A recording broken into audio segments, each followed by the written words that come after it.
The moderator for this morning's presentation is Dr. Paula Horvath. Dr. Horvath has over 20 years of experience in education, currently a professor here at UNF in multimedia journalism. Dr. Horvath also serves as internship coordinator for the Department of Communication. This event highlights the UNF Reads book, Outliers, the Story of Success by Malcolm Gladwell, by featuring outliers who exemplify leadership constructs described in the book. Today, Dr. Denton will discuss how leaders demonstrate resilience in the face of contrasting views, strong criticism, and conflicts of interest. Learn how journalism, peppered with a strong sense of social responsibility, inspires individuals to get involved in the public sphere. We will have a question and answer segment followed by a reception catered by the Taylor Leadership Institute's community partner, Jason's Deli, at the close of this event. Please join me in welcoming Dr. Paula Horvath and Dr. Frank Denton. Thank you.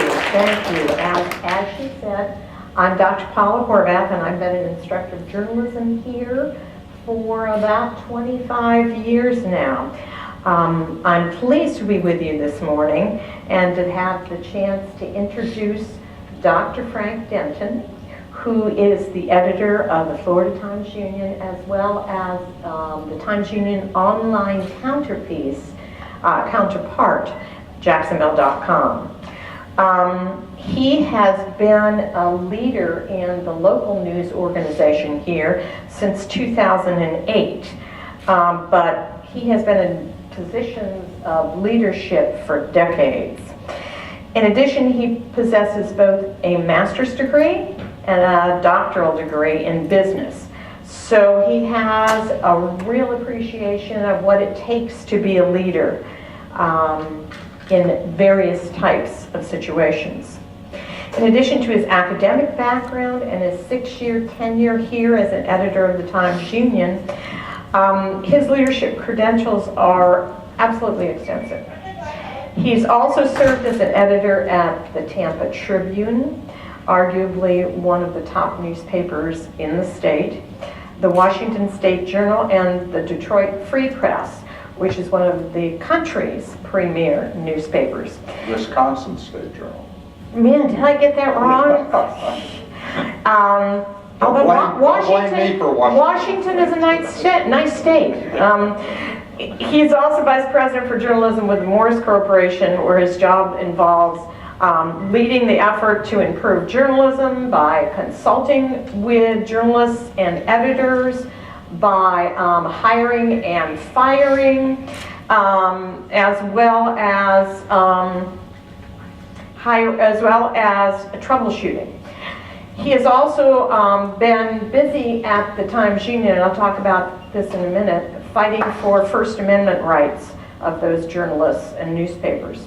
His leadership experience extends way beyond Jacksonville, however. He's also president of the board of directors of the Florida Society of Newspaper Editors, a member of the board for the First Amendment Foundation. He's been a juror for the Pulitzer Prize and has served on numerous other boards and task force. When I was first invited to appear on this panel with Frank Denton, I knew him only marginally from a lot of the work that my students in my classes have done with the Times-Union over the years. But interestingly, about a month ago, I was hired as a part-time editorial writer for the Times-Union. So now I know him in a far different capacity as a boss, as a leader, and as a mentor.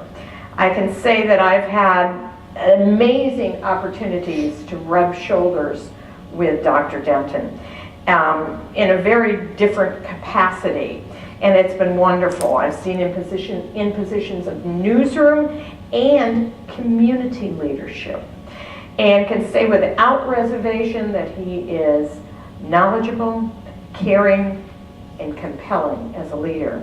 I know you will find him fascinating. Without further ado, please help me welcome Dr. Frank Denton. Thank you. Yes, so a little chat this morning. Good. So let's begin by talking a little bit about why you went into journalism in the first place. Well, I was called into the hall by my 7th grade English teacher, and I figured I was in trouble again. But what she said was, you know, you write pretty well. I wonder if you should consider taking a journalism course in the 8th grade. And the truth is, the alternatives were choir, and I know I couldn't sing, and shop, and I didn't want to cut my fingers off. So journalism seemed like a fun alternative. So I stayed in journalism through junior high and high school in Lubbock, Texas, where I grew up, public schools. And I really liked it because it was fun, it was a creative outlet, and it put me in the middle of things because, you know, I was a sports writer in high school, so I got to go on all the road trips and cover the games. As a journalist, you're right in the middle of the news, and what you write really affects what people know about something, and so they care about it whether they admit it or not. So when I went to the University of Texas, I stayed in journalism. I really, frankly, thought that I was doing journalism, that surely nobody would pay me to have that much fun. So at some point I'd have to get real and go out and get a job because, you know, like a lot of people, I equated work with something that I didn't particularly want to do, but I had to. So I figured I'd go off and be a lawyer or something, as my father had been. I enjoyed journalism so much I wanted to do it as long as I could get away with it, which so far has been over half a century. I turned pro when I was 19. I went to work for the local paper in Austin, Texas, as a sports writer and copy editor, working 4 in the afternoon till 1 in the morning. And I had Sundays and Mondays off. And then I went to school full-time in the daytime at the University of Texas. So I worked my way through college as a journalist. Paula said I've got 4 degrees in journalism, paid for every one of them, one way or the other. I ended up becoming a reporter at the state capitol in Austin, and ended up being accepted to Columbia University's Graduate School of Journalism and went there and got my first master's. Altogether I was a reporter about 10 years, all the time thinking that surely it's going to catch up with me. I can't believe they pay me to go out and talk to people, which I enjoy doing, asking questions, pushing my way into meetings, demanding public records and the like, and then going out and writing a story. Anybody can do that. Well, not anybody can, as it turns out. It amazed me for a long time that they actually gave me money to do that. Ultimately, Paul and I were talking about this. I was a reporter for the Cincinnati Enquirer in Ohio, and it wasn't really an honest newspaper. Newspapers are generally transparent, honest institutions because our whole existence is built around the pursuit of truth. But that newspaper had a lot of trouble. It was owned by a big local corporation that wanted to manipulate the news coverage. So I left there and took a year off to cleanse my palate and went around the world with a backpack, overland. Came back and got a job at the Detroit Free Press as a junior editor and worked my way up over 10 years, and then left there and became the top editor, the executive editor of the Wisconsin State Journal, which is in Wisconsin and not Washington. And then have gone on and ended up here. My motivation for going into journalism, I told you at the beginning, it was kind of the easy option. It was fun. I liked being in the center of things. As it evolved over the years, particularly after Columbia, which really sharpened my social conscience. Journalism became a way to change the world. And some people in journalism go into it for that reason, and that was my motivation when I decided to truly make it a career. And did a lot of things that the world is a better place, by the way, because I'm into journalism to change the world, at least from my view, which is, I guess, all that counts for me. And from that has grown interest in civic journalism and some of the things as a top editor that we did at my newspaper in Madison, and hopefully here that we're working on. So long answer to a short question. I'll try to be short. No, that's fine. I know that you said you worked as a journalist for about 10 years. A reporter. Right? A reporter. Went off on this wonderful hiatus around the world, and then came back and got a job as an editor. What was it about being an editor, which is much more essentially a leadership position, that particularly intrigued you? I used to say, reporters sometimes say about editors, they sit behind desks, meaning that it's reporters who are out on the street seeking truth. And that's true, but at the same time, I became an editor because I wanted to have more. I had a sort of an academic interest in the larger organization, and really wanted to have. I had ideas about what newspapers, then it was just pretty much newspapers, could do, and how newspapers could make a difference in the community and in the country. So I really wanted to have more ability to develop that, and I'm very glad I did. I have now, late in my career, the last couple of years, started, I've always written a little bit, occasionally, but the last couple of years I've started writing a weekly column that appears in the Times-Union and on Jacksonville.com. And I've really enjoyed that. It's been, I have a lot of freedom, total freedom. I can write whatever I want to. It's nice being the editor. So I pick topics that I'm interested in, and I probably devote too much time to it. It's received pretty well. Some woman not in this room who was on the elevator helping me find this room. And I said, oh, that's where I'm going on the schedule. I have my name on it. She said, oh, I read your column. So, that's a nice ego boost, but it also allows me to say things that I might want to say, as I did this last Sunday that a number of people have commented on. So I've kind of gone back to my roots in terms of writing, some reporting and writing, while I'm still editor. So I get to have the best of all worlds. And as kind of a plug, and I'm not saying this because he's my boss, but if you haven't read his column, which appears on Sundays, it really is a remarkably articulate column that talks about everything from leadership and how people can make good in this country, to the pension problems that are currently before city government. So it really is a wonderful read. You served as editor for 10 years at the Detroit Free Press. And editor. Yeah, one of many. Which, for those of you who aren't in the news business, means that you generally supervise a cadre of reporters and help them fine-tune their stories, help them select stories if necessary.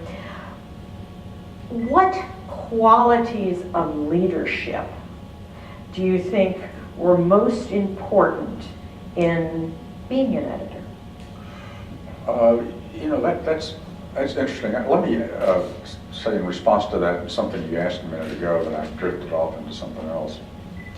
I've been thinking about since Dr. Dayway invited me to do this months ago, and increasingly as it got closer about the nature of leadership. And I think of it, one of the things that you learn as a PhD is to look at things a little more analytically, systematically, from a theory-driven basis. And theory doesn't mean possibility or an idea. Theory means how things work. So from a theoretical basis, thinking about leadership, there are really many levels of leadership that people show, that everyone shows in different ways at different times. So the predictable definition of leadership is someone who leads a team of people, a few people or a lot of people, in respect to your question. But people are also leaders in at a personal level and at a community level. And I was thinking about it in the car this morning, that in a way, how one behaves in heavy traffic is a form of leadership. And I was thinking about that on San Jose Boulevard when I'm always late and I'm always rushing. So I'm one of those people who leaves, but one of my things I'm working on is trying to be a better citizen and a better leader when it comes to traffic, to be more polite and so forth. And in a way, others around you react to how you behave. There's some commercials about this not too long ago where somebody saw a stranger doing a good deed for somebody, and so that person was inspired to do a good deed for someone else, which inspired yet someone else. And I think it's the same thing with leadership, that if there's a driver in traffic who behaves a certain way, others are not guaranteed, but are more likely to emulate, to follow the leader who is doing the right thing. I think it's true in families. I think it's true among your friends that you influence. You can be a leader among your friends, or you can be a follower.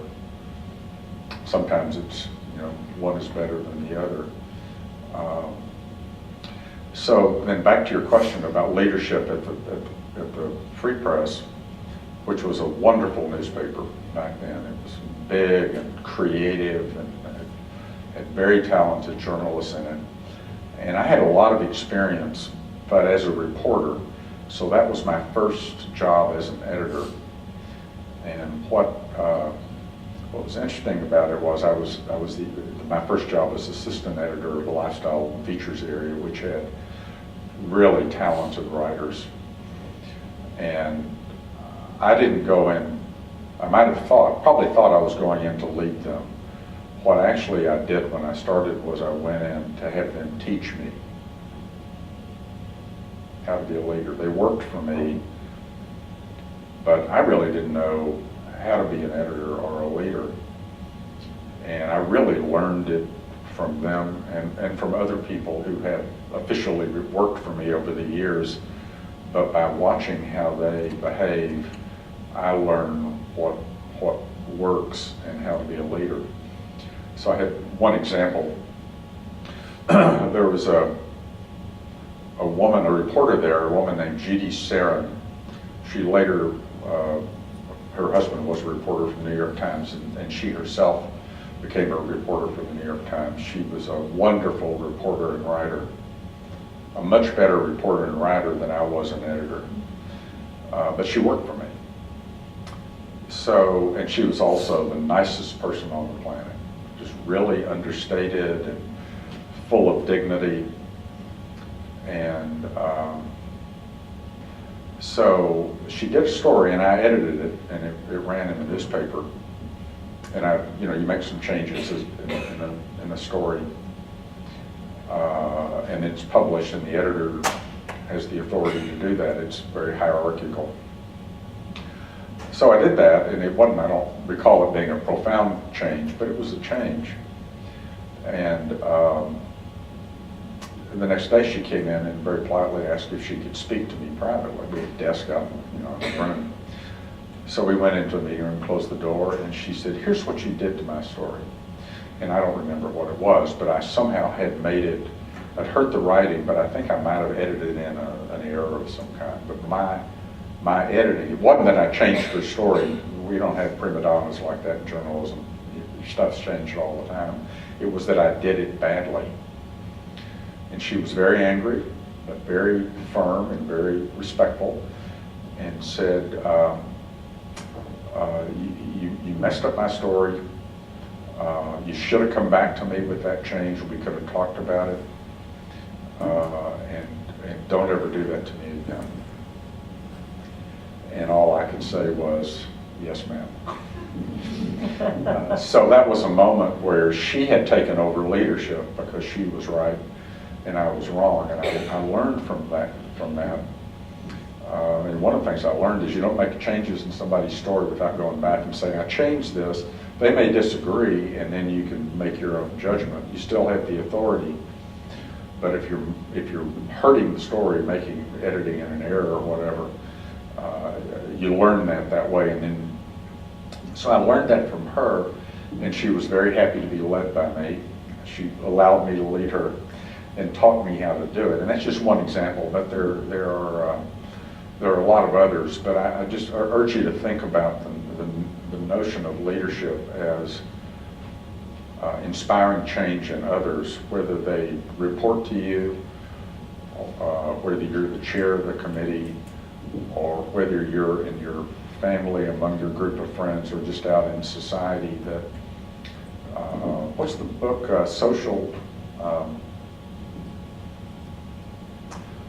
There's a book by a sociologist called Social. Somebody will think of it. But in essence, it says that how you behave affects how others behave around you. Okay, well, speaking of books, let me pose to you an imaginative scenario. You have been contacted by a publishing company, and you are asked to write a book on leadership. They ask you to create titles for each of the chapters that you're going to be writing that are personal attributes that you believe are the most important attributes describing a leader, or that a leader must have. What would be the titles? I mean, obviously, inspiring change would be one of the titles. What would be some of the other titles of those chapters? The nature of leadership. As far as personal attributes that you have to have, dependability. I guess one thing is, I don't know the term I'd use, but a sensitivity to other people. I have a couple of friends who are dear friends, lifelong friends, who are absolute narcissists. And I kid them about it, and they know it.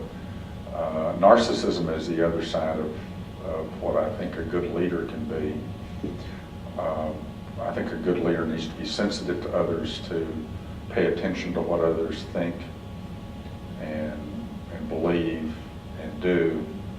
It doesn't mean you emulate it necessarily, but it means you pay attention to it so you understand it. So I think that's one sensitivity. Others listening and watching. I think one is having a strong personal code of what you believe in, and that's driven by morality, ethics, values, what you personally stand for. And most of those things we would probably share, but there are individual variations. But I think a good leader knows what she or he stands for, what they believe in.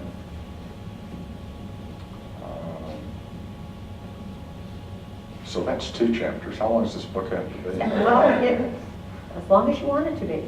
They didn't stipulate. Yeah, maybe just 2 chapters. I think humility, in a way that's sensitivity to listening to others, but while you have a strong sense of self, who you are, what you believe in, you also have a sense of humility, understanding that you're not always right. You can make mistakes. You are honest enough to admit it, transparent enough to let other people see that you're doing your best, and then to learn from it, learn from your mistakes. So I think humility would be a 3rd chapter. Okay. Good. And I think one of the things I've learned, and that we see some of this in our newsroom, is is personality. Some people I've seen who are very smart, very principled, but may not be the most effective leaders because of something in their personality, and you can't change that. You can change your behavior. You can't change your personality. And by that I mean people who are so ambitious they can't see anything else. They're angry, or they don't know how to control their anger. They may not like people very much. Some people are just uncomfortable with other people. They may be painfully shy. There are just some personal attributes that make it much more difficult to be a leader. I've learned, and I kind of remember when I learned this. It was the first time I was the top editor of a newspaper in Madison. That people watch you if you're a leader, people watch you all the time. I mean, if you're an official leader, they watch you. People in the community watch me because I'm the editor of the Times Union. People in the Times Union newsroom watch me because I'm the boss. And you need to not be play acting, you need to be yourself, but at the same time you need to be aware of what you're communicating with body language and with personality. I had to learn that if something was going on in my personal life and I was upset about it, it's not the problem of the team at the office, it's my problem, and I can't come in and inflict that on them. I have to put on my big boy underpants when I walk in the door of the office and act like a leader. There are lots of examples of that. Frankly, the most difficult time of my career, excuse me, was not that paper in Cincinnati, but it was at the Times Union. I came here in 2008, and it was in 2009, 2010 when the economic convulsions of the newspaper industry and of the economy overall had gotten to the point where we had to change a lot of things we were doing, including reducing the size of the newspaper and cutting expenses. But the hardest thing I've ever done was lay people off. And we did that, the Times Union newsroom. And it was a time of hugs and tears. I mean, we all cried, and we all hugged people in the newsroom. But I was the boss, so the publisher marched me in and said, "Here's your newsroom budget. I need it to be this." And he put some nice words on it. "I'm sorry," but he didn't have to. I could see the big picture, and we knew where we were going, and I had to do it. And if I didn't, somebody else would. And I figured that I would do it better than anyone else. I knew these people; they worked for me.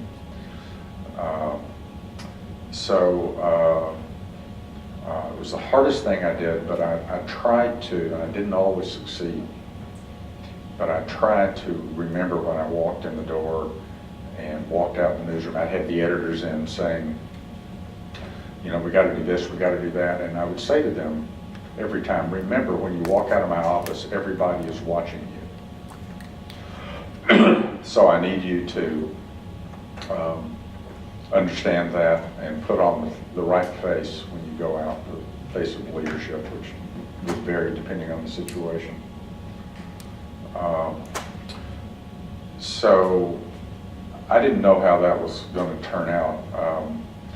I really thought it might kind of be the end of my career. I didn't know if I had the heart to go on. At some point I had some doubts about that. But in the end, it's turned out to be really good. If anyone was destroyed by that, I'm not sure. I had one or two that might have been, but most of the people that got laid off or took a buyout have gone on to do other things.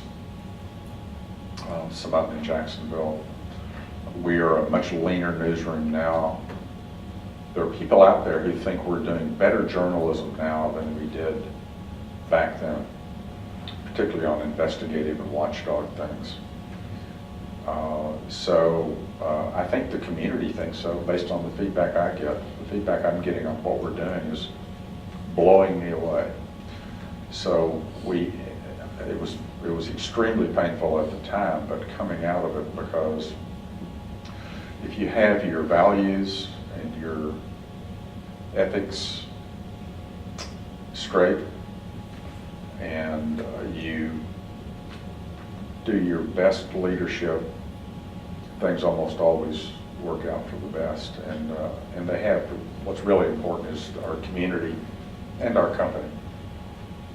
Well, let me take this one additional level, and that's kind of above the personal leadership qualities that you display in a position of leadership within a newsroom or within a business.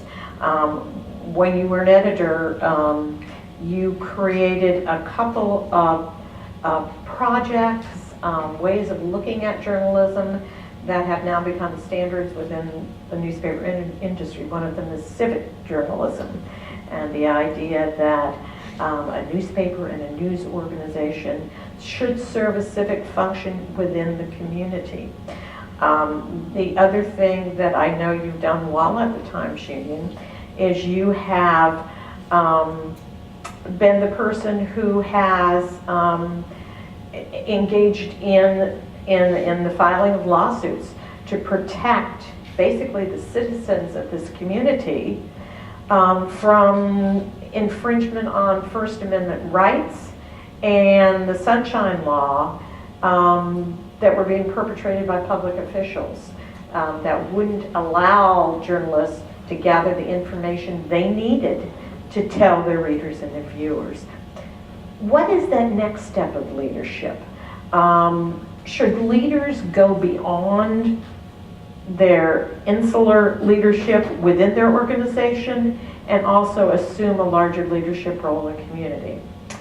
Well, there are about 3 or 4, as you have noticed, I can drift a little bit, and there are 3 or 4 opportunities for drifting in there. One of them is something that became really interesting to me when I got my PhD and MBA in the business school at the University of Wisconsin while I was editor there. And so one of the things that I was interested in that I studied there was ethics in business, and it is not an oxymoron, and corporate social responsibility, which is a term worth noting, CSR. Which didn't exist 50 years ago for the most part. The companies thought it was their job to go out and make all the money they can. Now, most companies recognize, certainly successful ones, that while they have an opportunity, a responsibility to their owners to make a profit, they also have a responsibility to their owners and to the larger community to do good for the entire community, because it feeds back. It'll help the company make more money ultimately if the community benefits from what you do. So that's leadership that companies provide in the community, and most of the big companies here have a senior executive. I wrote a column about it a year or 2 ago, whose job it is to do corporate social responsibility. Baptist Hospital does, Baptist Medical Center, CSX has one, banks have them. And these are senior executives whose job it is to be out in the community and to collaborate with organizations and with each other to serve the community. And it's a real interesting development in the business world. Back to your first opportunity for me to drift.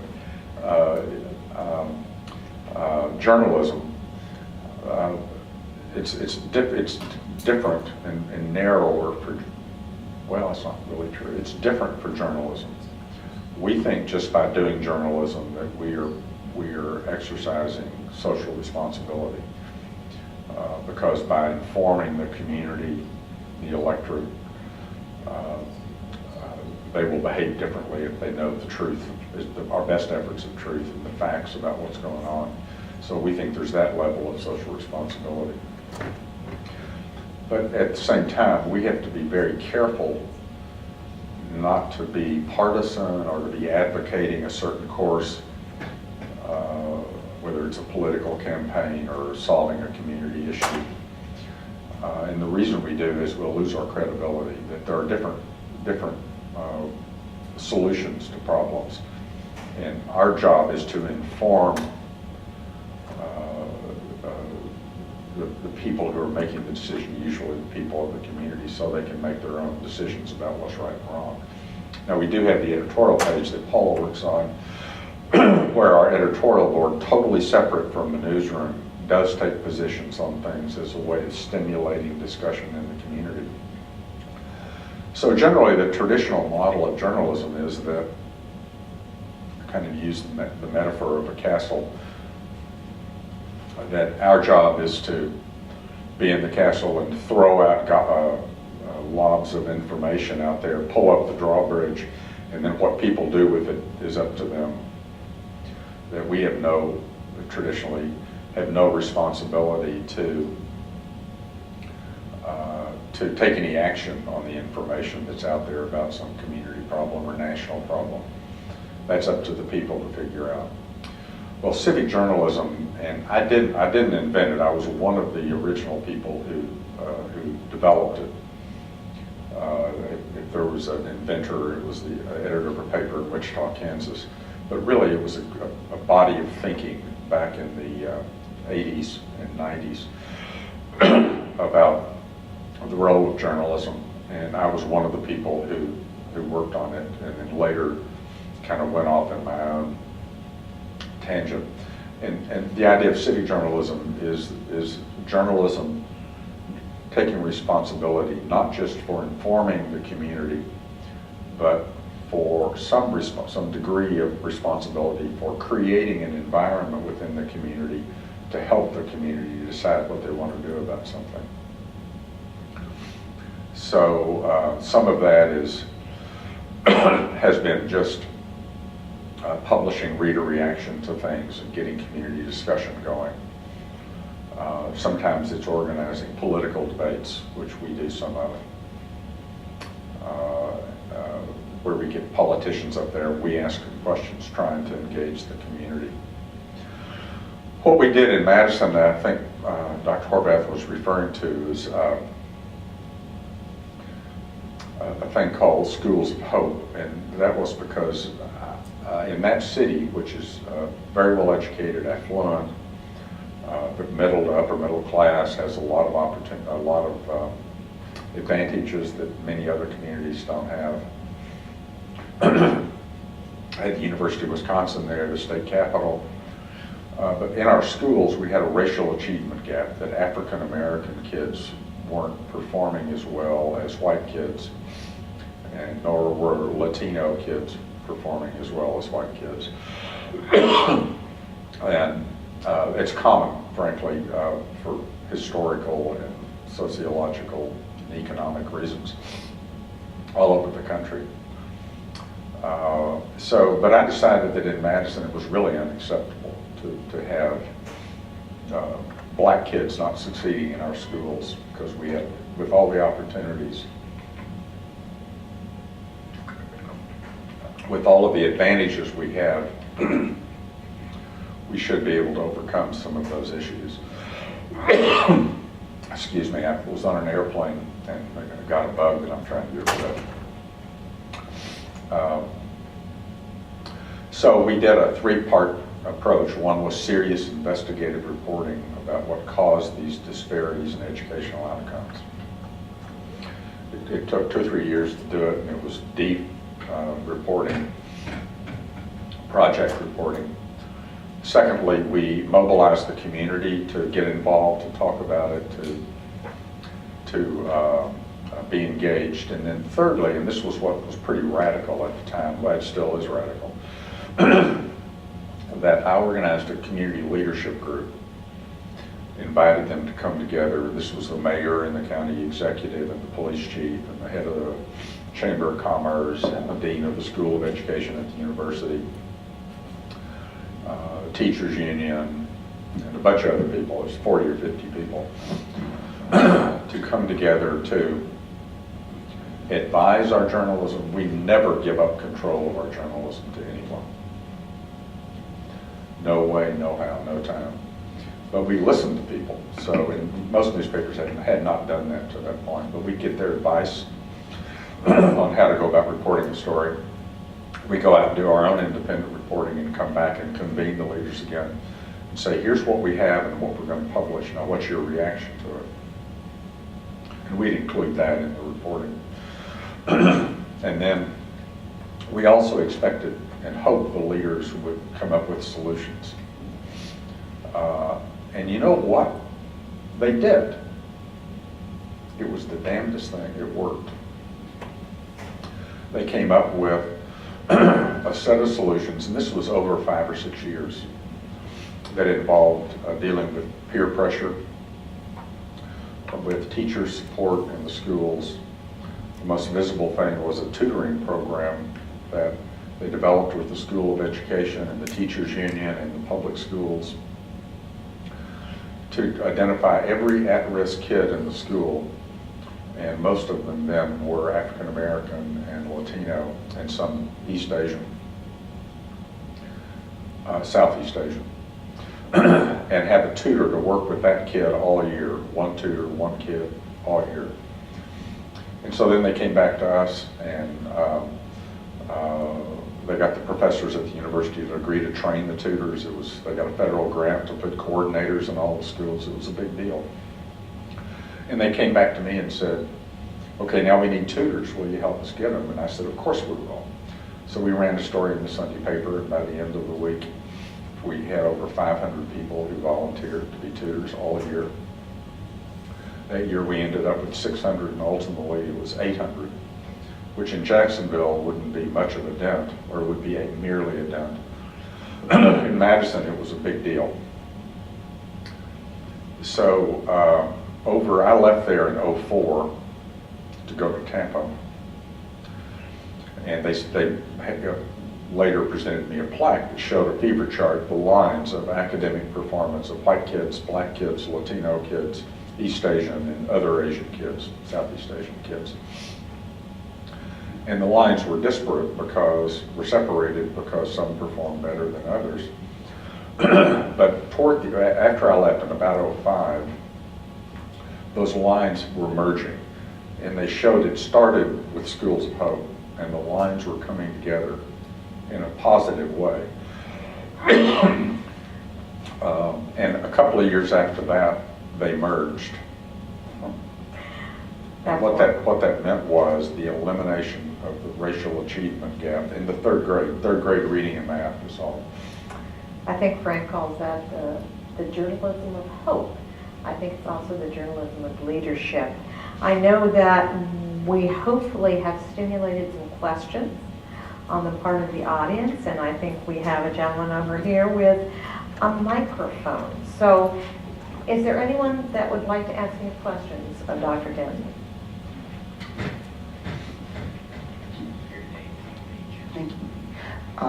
Hi, my name is Gergen, and my major is psychology.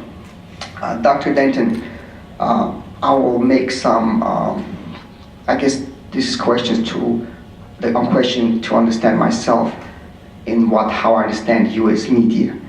And correct me if I'm wrong, but political science professor claimed that the fourth branch of our government is media.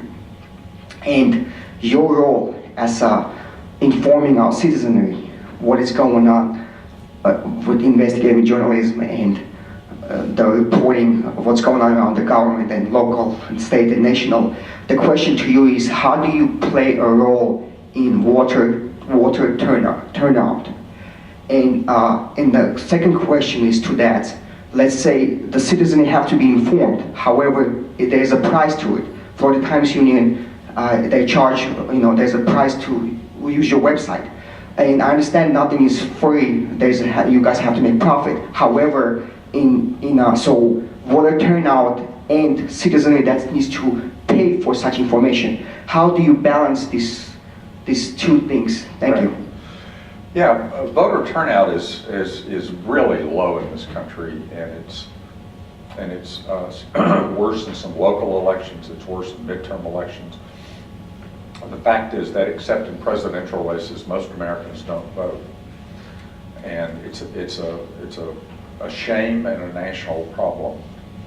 I think because that means the rest of us get to decide who goes into office and what positions are. I think we have a responsibility. We journalists have a responsibility to try to encourage voter turnout.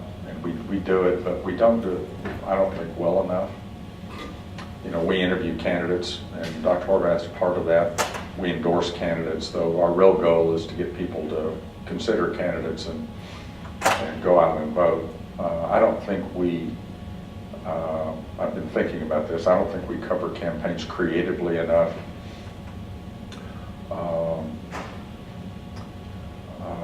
The other night, last week, I moderated a discussion between James Carville and Mary Madeline, who are national political activists and policymakers. And Carville said that one of the best things on the panel at the Florida Forum was why the Democrats lost in the last election is because the Democrats didn't turn out. And he said, we didn't give them a reason to turn out. That people aren't going to go vote unless they have a reason to vote. And he was being critical of the Democrats. I'd be critical of us, that we need to work harder at communicating a reason why you all and other people should go out and vote. So I'd give us a B- maybe, or C+ on coverage of political, because we're really the only ones who do it impartially and fairly, but we can do a lot better with it.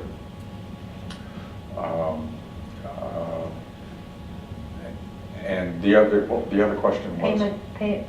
Oh yeah, costing. Yeah, I wish, we did an experiment when I got in the company that owns the Times-Union. We started a new newspaper in Bluffton, South Carolina, and we gave it free to everybody 7 days a week, just delivered it to their homes. And immediately it had the best readership in the company. It was phenomenal. But the problem was we couldn't ever support the newspaper because there wasn't enough advertising to, there's a lot of cost to that. The newsroom is expensive, but also the paper and the ink and the delivery and all that. So we never quite, it's now evolved into a different kind of newspaper. Some newspapers in this country lose money now because of the new newspaper economics. We're all reinventing our economic model. For a long time, newspapers were supported by advertising, and we made a lot of money from advertising, and so it allowed us to deliver the paper cheaply for a quarter or 50 cents or whatever to people, and so readers were subsidized by all that advertising. Most of that advertising has gone away. So yeah, we need to make a profit, but first of all, we need to pay the bills. We have a much smaller newsroom than we did when I got here, as I said earlier, but we're expensive. You can't hire people who can do good professional journalism and pay them minimum wage. So we have to support our newsroom, to support our journalism, you have to pay for the product. Now online, people aren't used to paying for very many things online. I mean, they pay for porn, they pay for e-commerce, shopping online. They're not used to paying for information. Well, the fact is, information is worth what you pay for it. If it's free, you got to wonder who's trying to manipulate your head.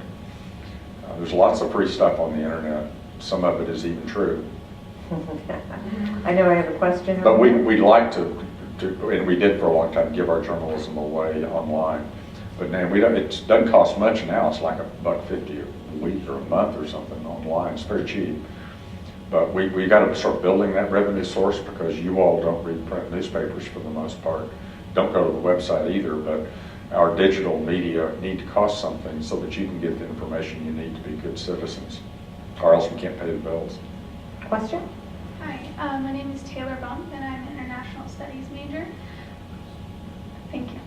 And you talked a little bit about the difference between editorial reporting and just fact-based reporting, and I was wondering if you would comment on the growing trend of reporters becoming policymakers in the fact, like twisting the facts. And I think in light of Ferguson and a lot of other things, there's been a lot of kind of more attention focused on maybe people reporting like black victims, like using negative pictures for black victims, but using these very positive pictures of white criminals and things like that. So that kind of bias. So I was wondering, how do you prevent that from happening, being in a leadership position and an editorial position of your newspaper?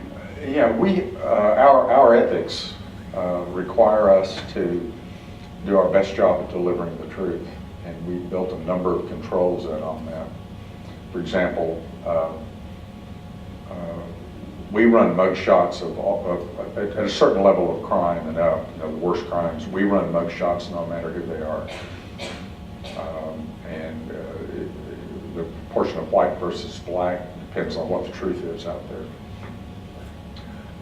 We're very careful about physical descriptions, and here's a good example of what we used to do. Newspapers 10 or 20 years ago, 30 years ago, before they figured this out, in physical descriptions of crime suspects, they might say police were seeking a 6'2"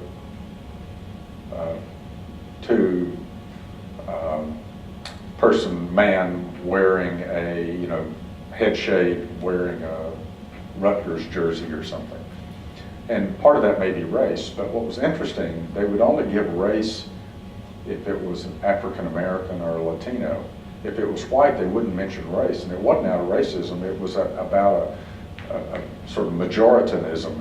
If you don't specify race, then it's white, because white is normal. And no one ever made that decision. It was just kind of the mentality back then. And so we work very hard now at things to set up procedures and standards so that it's impartial and let the facts fall where they may. This is denigrated a lot, particularly by some of the infotainers on things like Fox News and MSNBC, where they have an axe to grind and they're trying to convince you of some political perspective. And so they attack what they call the mainstream media. But those of us who work in what we consider the legitimate journalism media subscribe to a code of ethics that says that we are neither right nor left, nor liberal, nor conservative, nor Democrat or Republican, nor white, nor black, nor Christian, nor male or female, that our job is to operate in this very special place where what matters is our best efforts at truth every day. It's, we're humans, it's imperfect, but we're constantly doing course corrections. But if anybody ever worked for me who manipulated the truth or tried to serve a special interest, not only would I fire them, they'd never work in journalism again. We're absolutely strong about that. We never discuss politics in the newsroom. I don't know, we do in the editorial board, but I don't know the journalists in our newsroom what their views are. We don't register as Democrats or Republicans, because that's a public statement. It's public record. So I register as independent, and journalists do that because we live that life. And you'll see, like when I'm on a panel discussion or something, and somebody asks me about something, that I tend to present both sides of it, or tend to do it analytically, and you will not be able to. Only my closest friends will know where I really stand on some issues. I'm accused of being Republican because the Times-Union traditionally is a Republican newspaper, has been. But the conservatives accuse me of being a wacko liberal because they think most journalists are liberal. And I get it every day both ways. You see it all the time. Yeah, sometimes over the same story. One more question. Hi, my name is Sarah Miller. I'm a public relations major. You were a reporter before being an editor. Is that the typical path? Is there a way to become an editor or work for a newspaper in that capacity without being a reporter if you don't have that reporter bug?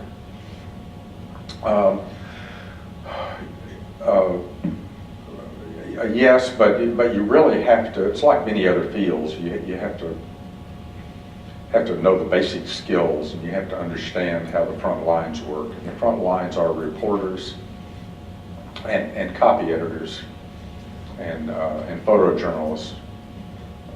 So you could be a copy editor and then become an editor, but it doesn't happen that much. Reporters, if you're going to be the leader of reporters, you kind of have to have walked in their shoes to understand. I've seen editors who did not have that background, and they sometimes had unrealistic or false expectations of a reporter because they had never done that. They'd never covered a beat. They'd never been sat in a long, boring meeting into the middle of the night. They'd never had to stand up when the judge is trying to order them out of a courtroom and object, and more kind of primitive things. So it's really pretty much that you really need to start. You start at the grassroots. You can't be a police commander without having been a police patrol officer, I think, because you don't know how that, you don't know that world. Okay, well, I certainly thank you for your attention, and thank Dr. Frank Denton for being here this morning. I thank the Institute for having us here.